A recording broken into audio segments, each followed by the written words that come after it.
Tapi ketika Anda diberikan modalnya nggak balik. Ada yang balik cuma 1 juta, ada yang balik 2 juta, ada yang rugi sama sekali, ada yang harus bayar denda, ada yang macam-macam. Nah, sekarang Allah kasih modal kita 24 jam, gunakan beraktivitas kata Allah insan. Cuma sayang, aku berikan 24 jam, ada yang rugi. Kecuali orang-orang yang keluar dari kerugian itu, dialah orang yang aktivitasnya mengikuti hal yang telah aku tunjukkan ini. Assalamualaikum warahmatullahi wabarakatuh. Apa kabar sahabat? Gelora Islam ingin menghimbau, daripada kolom komentar digunakan untuk mencela dan menjadi dosa jariah, lebih baik gunakan komentar untuk menuliskan doa Anda. Dan mari kita aminkan bersama. Karena doa yang diaminkan bersama, insya Allah lebih besar peluangnya dikabulkan Allah Subhanahu wa Ta'ala. Dukung terus perjuangan Gelora Islam dengan cara klik like, subscribe, serta aktifkan tombol loncengnya. Dan mari kita perjuangkan agama kita, karena Anda orang Islam juga kan? Selamat menonton!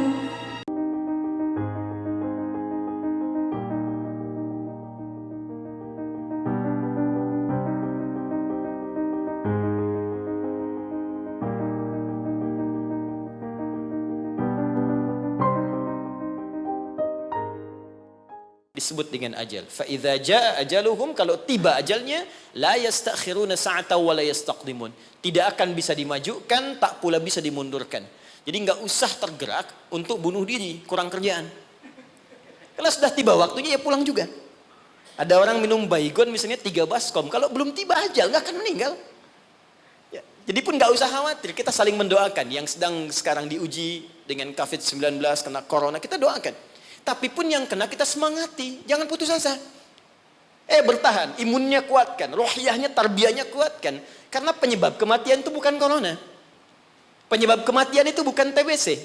Penyebab kematian bukan DBD. Penyebab kematian itu cuma satu. Kalau ajalnya tiba, datanglah penyakit yang tak ada obatnya kata Nabi. Dialah maut namanya. Quran surah 3 ayat 185. Kullu nafsin dha'iqatul maut. Yang bawa maut namanya malakul maut. Quran surah ke-32 ayat 11. Qul yatawaffakum malakul maut alladhi wukkila bikum. Nah, sekarang kita masuk pada inti bahasannya. Ini baru mukaddimah ya, maaf. Ini baru pengantar. Ya, salah moderator dikasih cuma 1.15. Kita lihat sekarang. Fokus ini. Sekarang sampai dengan detik ini, berapa amal soleh yang telah kita kumpulkan? Kalau ini kita akan tinggalkan Pak, semua. Yang kita bawa cuma ini. Antum sekarang tinggal, bekerja di gedung yang bagus, rumahnya mewah, kendaraan juga cukup baik. Semua itu akan kita tinggalkan. Yang kita bawa hanya ini. Makanya kalau orientasi hidup Anda hanya mengejar prestise dunia saja, gaya yang dikejar, maka repotnya 2. Yang pertama di hukum Pascal, di fisika mengatakan orang yang cenderung hidupnya orientasi kepada gaya, maka tekanannya tinggi. Tekanan hidupnya tinggi. Ya. Makanya rumus fisikanya Anda lebih tahu daripada saya.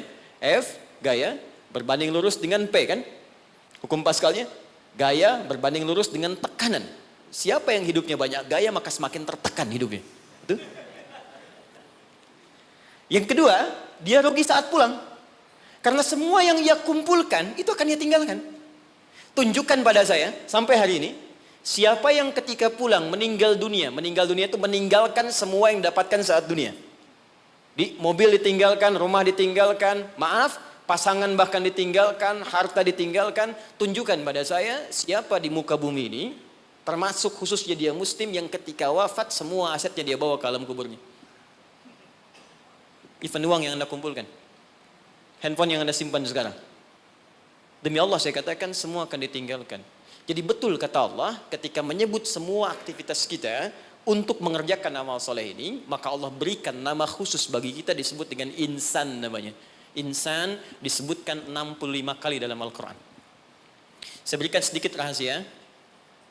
Kalau ada kata insan di dalam Al-Quran, maka semua lafaz ini itu mengandung informasi terkait kurikulum aktivitas kehidupan kita. Ini yang kamu kerjakan, ini yang kamu tinggalkan. Kalau profesimu ini, begini caranya. Ini tantangannya, ini solusinya. Tapi tetap poinnya, kata insan akan diikat dengan tugas kita mengerjakan amal soleh. Diberi waktu 24 jam, Bagaimana caranya dari bangun tidur sampai tidur lagi, setiap momentumnya menjadi amal soleh.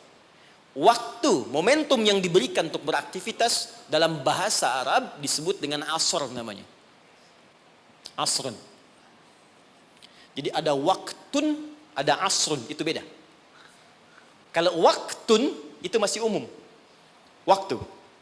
Tapi kalau asrun sudah jadi momentum. Waktu yang diberikan untuk diisi beraktivitas. Sekarang, temukan kata asrun, temukan kata insan, temukan kata amal soleh dalam Al-Quran. Ternyata digabungkan dalam satu surah 103. Wal asr. Demi waktu yang aku berikan pada setiap manusia untuk diisi dan beraktivitas di dalamnya. Sekarang perhatikan. Innal insan.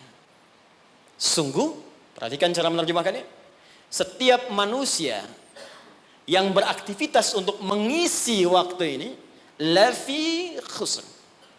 Berpotensi ada yang mengalami kerugian. Kata Allah, aku berikan modal 24 jam, Anda diberikan modal 24 juta dolar untuk beraktivitas, cari minyak nih, cari ini. Tapi ketika Anda diberikan modalnya nggak balik. Ada yang balik cuma 1 juta, ada yang balik 2 juta, ada yang rugi sama sekali, ada yang harus bayar denda, ada yang macam-macam. Nah, sekarang Allah kasih modal kita 24 jam, gunakan beraktivitas, kata Allah insan. Cuma sayang, aku berikan 24 jam, ada yang rugi. Kecuali orang-orang yang keluar dari kerugian itu, dialah orang yang aktivitasnya mengikuti hal yang telah aku tunjukkan ini. Illalladzina amanu, kecuali semua orang yang, alladzina disebutkan 1080 kali dalam Al-Quran. Mencakup laki-laki, perempuan, tua, muda, kecil, besar, tanpa batas. Artinya kata Allah, semua manusia tanpa kecuali akan keluar dari frame kerugian ini jika dia mengerjakan hal berikut. Illalladzina amanu wa amilus salihat. Jika yang ia kerjakan selama hidupnya menjadi baik di hadapan Allah.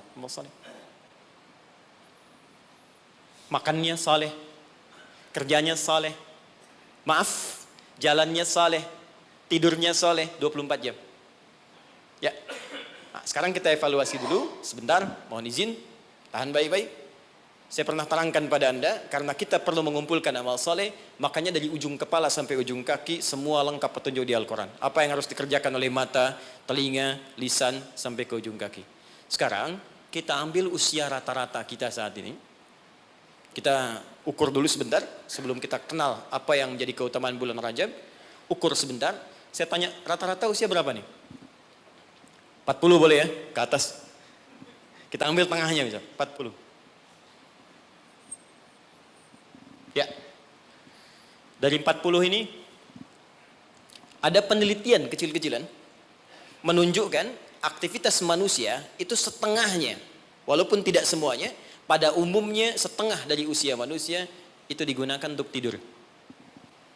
Jadi kalau ada orang 40 tahun, umumnya setengahnya dipakai tidur. Dari bayi, tumbuh, kecil, istirahat, malamnya tidur lagi, sampai dewasa, sampai ketiduran, di kantor kadang ketiduran, di musola favorit ya untuk istirahat, sampai di bis macam-macam, ini setengah usia. Berarti setengahnya lagi itu digunakan untuk aktivitas yang produktif. Makannya, minumnya, bercandanya, kadang-kadang ada berselisihnya, macam-macam, sholatnya di sini. Saya tanya sebentar, jadi 20 tahun ini yang sudah jadi amal soleh, jadi ibadah, kira-kira berapa tahun? Gak usah terlalu pesimis ya, kita ambil setengahnya, 10 tahun misal. 10 misalnya. Apakah setiap amal kita disebut soleh oleh Allah? Bukankah Nabi tadi berdoa, ya Allah tolong terima amalku. Jadi selevel Nabi saja ketika berdoa, minta diterima amalnya. Nabi Ibrahim, Nabi Ismail tadi di awal, bangun meninggikan bangunan Ka'bah, minta diterima oleh Allah. Ya, Al-Baqarah ayat ke 127. Minta diterima oleh Allah. Ya, taqabbal minna innaka antas samiul alim. Ya Allah tolong terima. Apalagi kita yang bukan Nabi, bukan Rasul. Ketika Allah akan terima amalan kita, maka syaratnya kata Allah, ikhlas kerjakan amalnya. Quran surah 98 ayat yang kelima. Ibadah yang dikerjakan, amal soleh yang dilakukan dengan ikhlas, baru itu yang kemudian diterima. Pertanyaannya, dari 10 tahun yang jadi ibadah ini, yang ikhlas berapa tahun? Ambil setengahnya misal. Berapa? 5. Jadi usia 40 tahun, amalan produktif yang mungkin kemungkinan besar diterima oleh Allah, dapat nilai 5 tahun. Dosanya berapa tahun? Prasangka buruk di pikiran, mata yang salah lihat, telinga yang salah dengar, kaki salah melangkah. Hari ini aja, berapa dosa mata yang dikumpulkan? Siapa yang tidak punya dosa boleh angkat tangan. Saya langsung pulang. Dosa sedikit. Agak banyak. Banyak. Tuh, saking banyaknya kita nggak bisa ngangkat kan? Nah, sekarang balik. Siapa yang pengen masuk surga Firdaus? Angkat tangan. Luar biasa. Bukan? Terjadi keanehan kan? Dosa, Allahu Akbar. Amalan dikit, cita-cita banyak dia. Hukum ekonomi dipakai. Modal sedikit-dikitnya keuntungan paling banyak dia. Nah, sekarang kita inginkan tingkat surga yang paling tinggi, surga Firdaus bersama Rasulullah. Tapi tahu kemampuannya cuma sedikit. Betul, ini lebih daripada Arab di zaman Nabi. Ada orang Arab di hadis Muslim, nomor hadis yang ke-14, jilid yang pertama. Jadi ada orang Arab Badu datang pada Nabi begini. Dia ngerti tentang keadaan dirinya. Ya Rasulullah, alimni amalan basitan yudkhilul jannah. Ya Rasulullah, ajarkan padaku amalan ringan-ringan aja. Yang penting bisa masuk surga. Yang penting ke surga katanya. Ya. Ini cerdas nih ya, modal dikit keuntungan pengen banyak kan. Dia pokoknya surga aja, dia tahu surga yang kelas biasa pun pasti luar biasa. Ya, nggak apa-apa nggak masuk Firdaus, surga Aden nggak apa-apa. Yang penting masuk surga, ajarkan padaku dikit-dikit aja. Maka apa kata Nabi? Cukupkan kerjakan yang wajib saja. Iktafi bil faraid, jadi fardu aja nggak perlu sholat sunnah. Ramadan, tunggu puasa Ramadan aja nggak perlu puasa sunnah. Tapi kamu jangan maksiat. Kalau pengen nambah, kerjakan kata Nabi, anta tawwa, kecuali yang sunnah kamu pengen tambah. Kerjakan yang fardu, jangan maksiat, boleh nggak kerjakan sunnah pun masuk surga kamu.